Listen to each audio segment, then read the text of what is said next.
The first thing you do that, you're storing your data, right? Second is you're retrieving a data. How do you retrieve? In MySQL, you're doing this by using your select something. So select employee name from employee. What I'm doing, I'm retrieving the data which is stored in my databases. So that is what I'm doing, right? Third, I'm using my data for administration. So if there are many users, I want to know which user is using which kind of a data. किसने data insert किया है, किसने data delete किया है, किसने data update किया है. I want that information. That can be presented well by using my data administration. Next is your reports. End of the month, I want to generate a salary.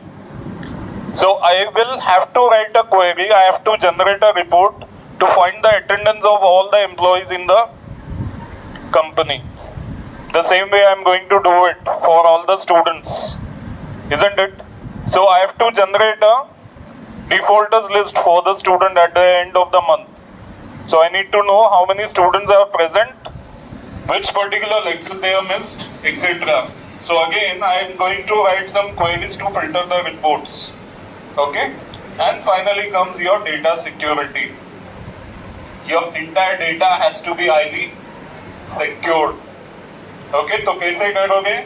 Unauthorized access has to be prevented.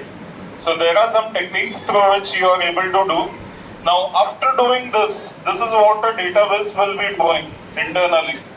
This data can be shared with someone who is in charge of handling this databases. So in many companies they have a dedicated database administrator. They are responsible for managing whatever data which is organized in a database systems. Getting it? समझ में आ गया? Okay. Somewhere in your lectures, you people might have learned about this. Now, what is this? This is my architecture, overall architecture of my databases.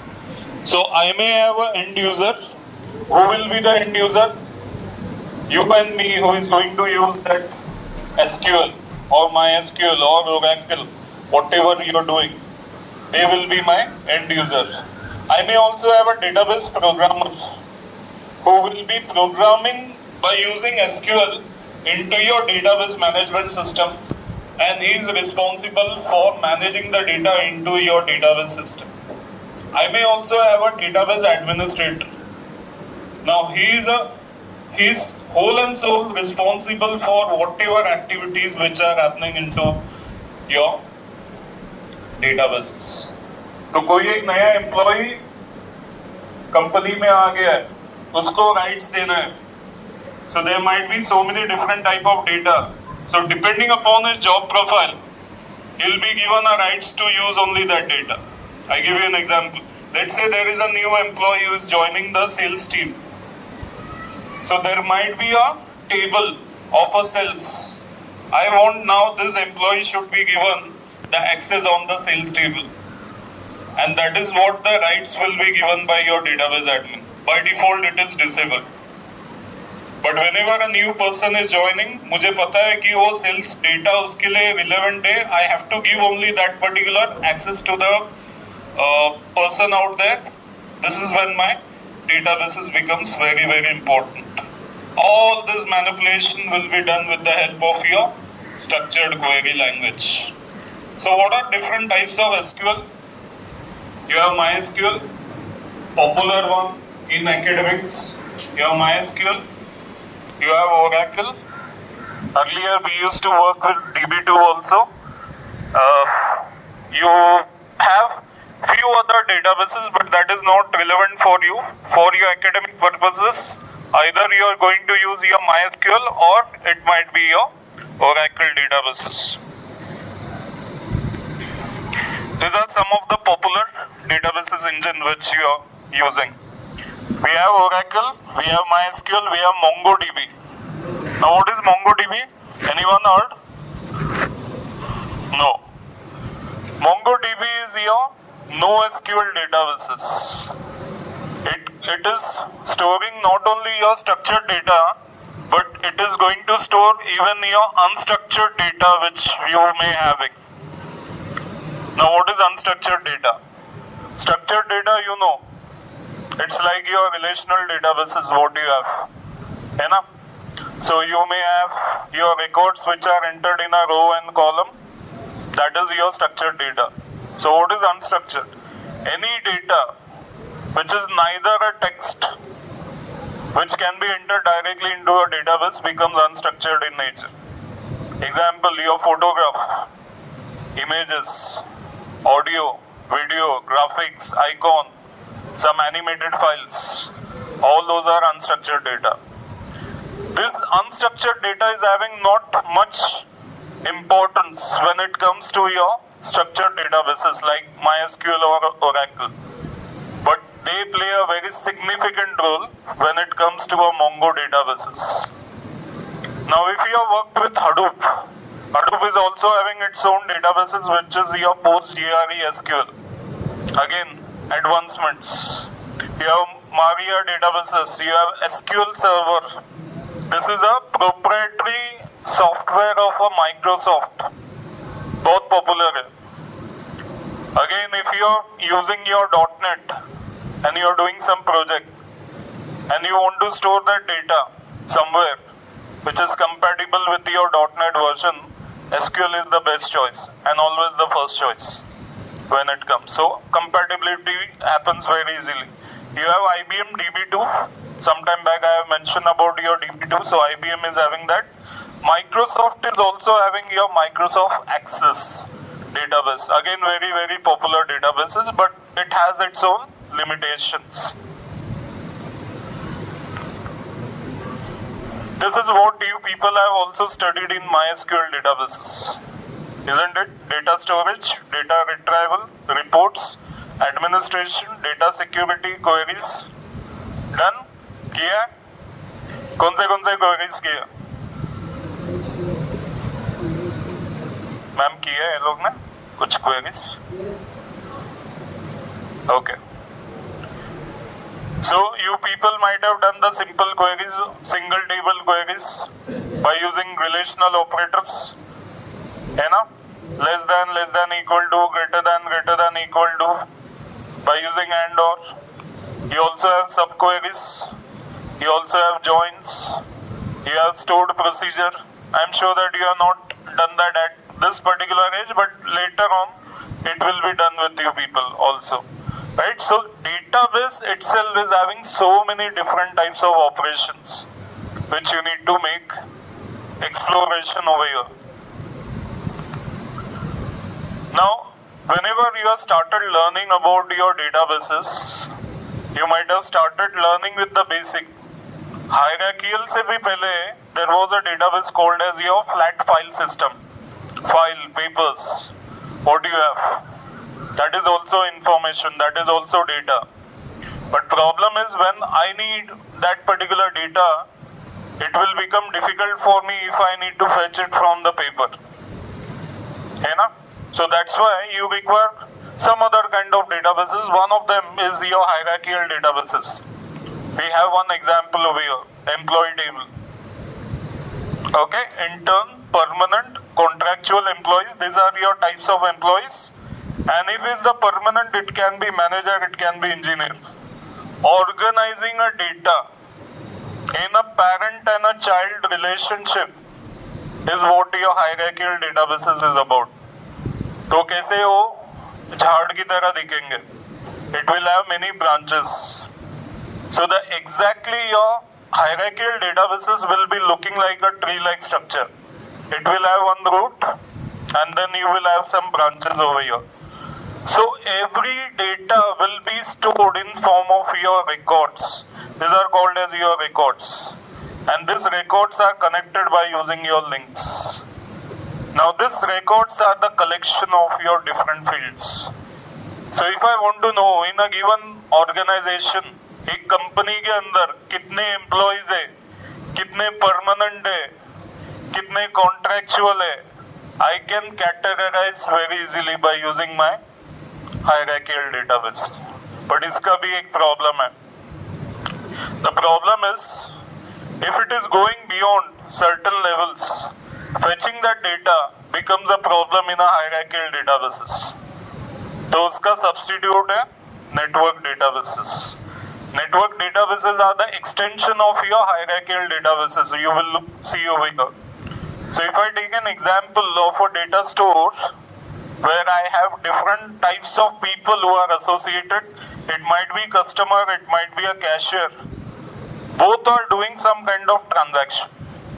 Let us say that you have a bank account. आपका एक खुद bank account है, आप bank में जाके कुछ transaction कर रहे हैं, कुछ विड्रॉ कर रहे हैं. Now when you are going in the bank, let's say you are doing some transaction, you are getting some money from the cashier. Even the cashier is involved in your transaction. And at the end of that, I have to tally the number of transactions which are done on the given day. तो एक दिन में bank में कितने customer आए withdraw करने के लिए, कितने आए to deposit it, accordingly it will vary continuously. And that is what exactly your network databases will be doing. Okay, it is a extension, it is much more flexible than your previous kind of your databases. Each child will have multiple parents, you will get to see over here. So in this, you have a transaction who is having multiple parents, and more complex kind of your relationship can be built by using your network databases. Now, the next, what is more important, what you people have already studied, is your relational database tables. So you have a tables. These tables will be consisting of your entities. All these are called as your entities of the table. They are also called as your objects. So there is something called as PK. What is PK? Primary key. Why we use a primary key? Anyone? Huh? Attempt to uniquely identify a record into your table. जैसे आपका class में you will be having a roll number, सबका अलग होगा. So when I say roll number 5, who is that? Anyone here? Uniquely identifying the record into this particular class, right?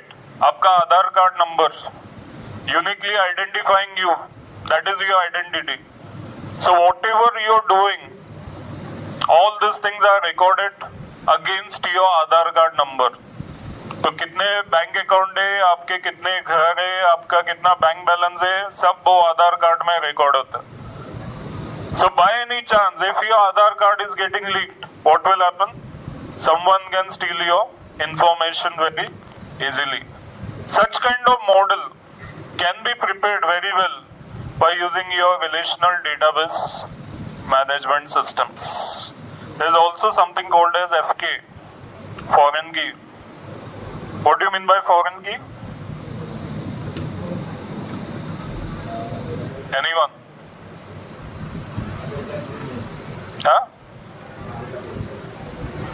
So many places you may use Aadhaar card as a supplementary document. What is that? PAN card, है ना? तो इसीलिए वो दोनों साथ में लेते हैं, आधार कार्ड भी और पैन कार्ड भी. Somewhere your Aadhaar card will act as a primary key and PAN card as a supplementary key. Somewhere else your PAN card is the main, Aadhaar card is a supplementary key. Both are working like a primary and foreign key relationships to identify the uniquely user interaction. Now I'm sure that you people must have done this in your MySQL again. Simple table, student name, student age, etc. etc. To identify a particular record, let's say roll number 5. Uska record, I can do that pretty easily. So select roll number from student table where roll number equal to 5. That will allow me to fetch a record which is present in my table. Now, I started with your flat file systems. Towards your hierarchical databases, towards your network databases, we have seen relational databases. I'll also show you your object databases. Many times you are doing your object-oriented programmings. So you have object. What is an object? Object is an entity of a real world. I can say student is an object. Now this student object may consist of the student data and the student methods. Each of them are very, very important for me. So my student data might be the student roll number, name, etc., etc. But what will be the methods? The functions. Regular exam, ATKT exams, practical exam, internal exams. I can make those as a methods. Now similarly, you may have a teacher over here.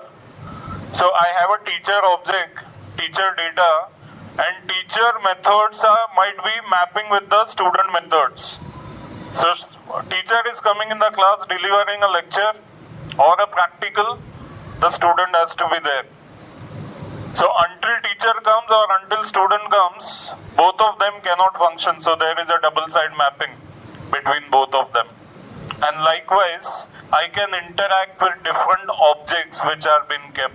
So they have their own way of organizing your data. And this kind of model is very, very popular these days in the market. You have object-oriented databases. You have object-relational databases. You have OODD. So there are so many different types of databases. It depends upon how you explore. Now let's see the database architecture also. So you have one-tier architecture, two-tier architecture, three-tier or multi-tier architecture. These are your famous architectures. So I'll just start with your first one, which is your single-tier architecture. So you will have a presentation tier, you have a business tier, you have database tier. All will be stored together. So in this approach, I may have a single tier, a single computer, where my presentation tier, where my business tier, where my database tier, all these things are present in one machine. एक ही machine पे उसको हम लोग presentation भी ले रहे, business भी ले रहे, डेटाबेस भी ले रहे, सब एक ही मशीन पे कर रहे. क्या होगा? हाँ, क्या होगा? If I follow this approach, what will happen? My data load will be on the higher side, isn't it? सब काम क्लास में एक CRE कर रहा है. Let us take that example. If every work is been done by a single CR of the class, that is your single tier architecture. So CR is coordinating with the faculty, CR is doing some attendance update, CR is collecting the applications of your attendance, etc., etc. तो काम अच्छा करेगा, but वो उतने ही number of user architectures over here where I have a presentation tier stored at one place on one machine, and my business tier and database tier might be somewhere on some other machine. So we are moving towards something called as your client server database architecture. है ना? I give you an example. For getting your first year admissions, you people might have created a profile on mu.ac.in. बनाया? MKCL के site पे जाके आपने profile बनाया. But कहाँ से बनाया? यहाँ से बनाया या आपके घर से बनाया? So maybe if this machine you have used or the machine at your home you have used, that is your presentation tier. But where your data is stored, it is on MKCL, it is on Mumbai University site. That is your business and the database tier. So at the end of the day, if the Mumbai University or MKCL wants to know कि आज के दिन में कितने candidates ने form fill किया है, कितने कैंडिडेट्स ने उनके डॉक्यूमेंट्स अटैच किए, कितने कैंडिडेट्स ने उनके डेटा चेंज किए या मोबाइल नंबर चेंज किए, that they can find it very easily. थोड़ा एक्सपेंशन है. but still it can work on its own. That is your two-tier architecture. Again, इसका limitation है. This can work for good number of people, but at a single time, if everyone is accessing the website, then it becomes a problem. So sometimes you will get to see that your website is going very slow. Access नहीं हो रहा है. Access getting denied. Those are the challenges. Those are the problems which you are going to face. And that happens in the two-tier architecture. So we are moving from two-tier to multi-tier architecture, where I have three different things located at three different places. My presentation tier is different, my business tier is different, my database tier is different, but still you are able to do the task very easily, very efficient. That is your Google is doing. That is your Amazon is doing, Flipkart is doing, Netflix is doing. Because all these are now supporting your cloud-based architectures. So I may have the business tier, I might be on a local mobile also, I might be on a desktop or a laptop also, and I can still act as a presentation tier. You don't know where the database is. मुझे नहीं पता Google का कहाँ है, Amazon का कहाँ है, but है, उतना मुझे guarantee है. That is your business tier. And where the data is stored, where the data is organized in my database table. That is my database tier. Let us come back to the last part, which is very, very important for you to understand what will be your role after learning your databases. उसको हम लोग implement कहाँ करें? That should be known to you. Currently तुम लोग यहाँ पे हो, database end user.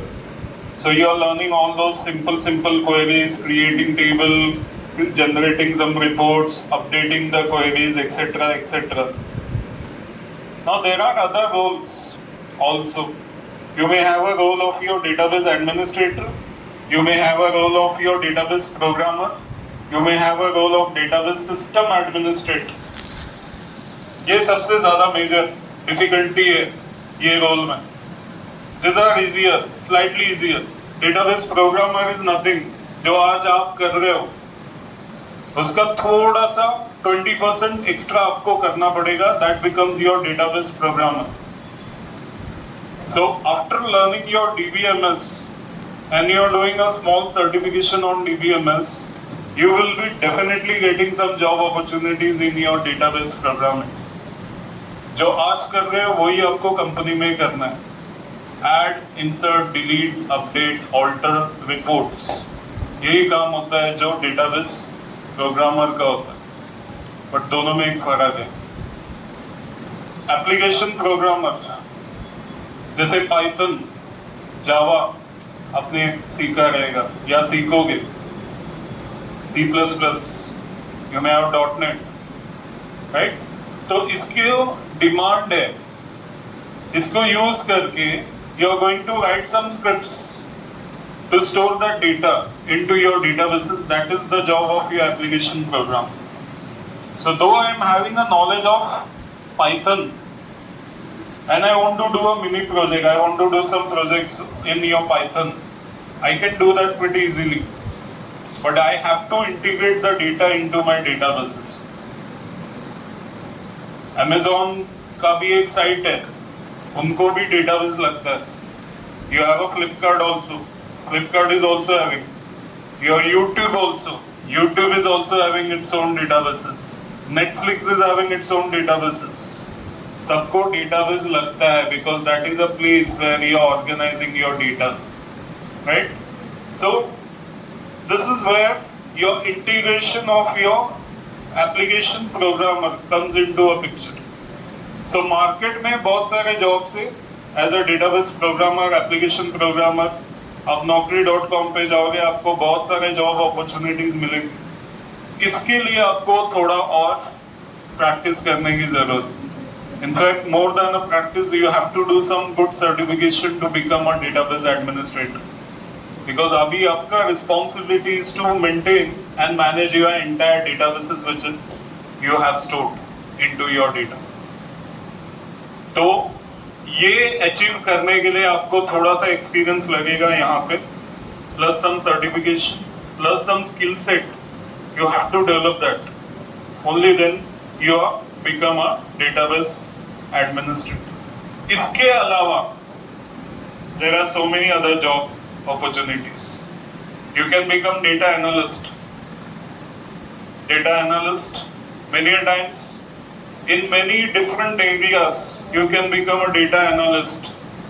जैसे आप IPL देखते हो, डगआउट में देखते हो, वो वीडियोग्राफर बैठ जाता है वहाँ पे, है ना? He is recording all those stats. That is what a data analyst is doing.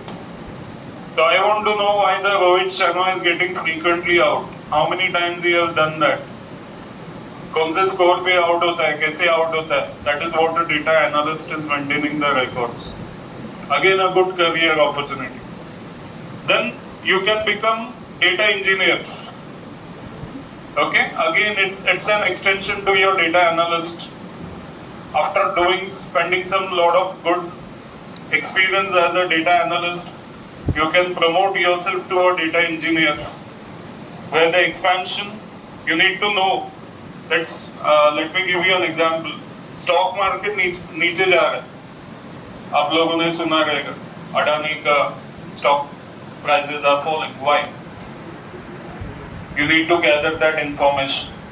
Is it because of sentimental analysis? Market में वो sentiment है कि अडानी का stock अच्छा नहीं है. You have to identify that main reason. Don't believe in the newspaper, whatever they are published. That can be managed pretty easily. But you have to identify the sentiment in the market. Suddenly you realize 2 days back, Adani stock was booming. It was reaching at the highest. Why? Because the sentiment of the people कि ये मेरा stock है, इसको बढ़ना ही है. All started purchasing Adani stock the moment it has fallen to the lowest limit. तो sentiment क्या है? खरीदना है, खरीदना है, खरीदना है. Automatically the sentiment has reach, और जो स्टॉक फॉल हो रहा था वो बढ़ने लगे. That is the job of your data engineer. तो जो स्टॉक मार्केट में आपको जो इन्वेस्ट करने के लिए बोलते हो, ऑल दोज एजेंट्स और your stock brokers, they study your patterns of your data, they analyse the charts, and that is what your data engineers are also doing. उसके ऊपर you also have a provision of data scientist. सुना है? Data scientist सबसे top position होता है, and he is responsible for the entire strategy, for the entire management associated with the data. Recently I have heard that Mumbai Indians have recruited few data scientists to help the team, to strategize the team, so that they can take that title of becoming Mumbai Indians for the winners for your 2023 IPL edition. तो उसके पीछे कौन है? वो scientist है. They will collect their data, they will make a plan, they will make a strategy, how to achieve it, which player, what are the conditions on the given venue, who are your opponents, how do you strategize them. इसका पूरा working will be done with the help of your data scientist. They are responsible for doing this. Again, data scientist का भी package आपको market में बहुत है. Starting package will be around 8 lakh rupees per annum. It goes up to 40 lakh rupees per annum. Just think about it. And these are your earlier packages. Depending upon your skill set, आपका experience, आपका package आगे पीछे हो सकता. So whatever you are learning at this point in your academics, don't just stick to your academics. उतना ही पढ़ के मत करो, उसमें career बनाओ आप.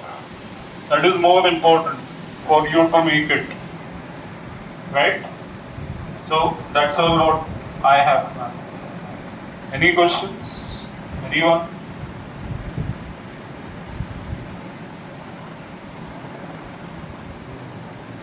If you have any questions, you I am open to the questions.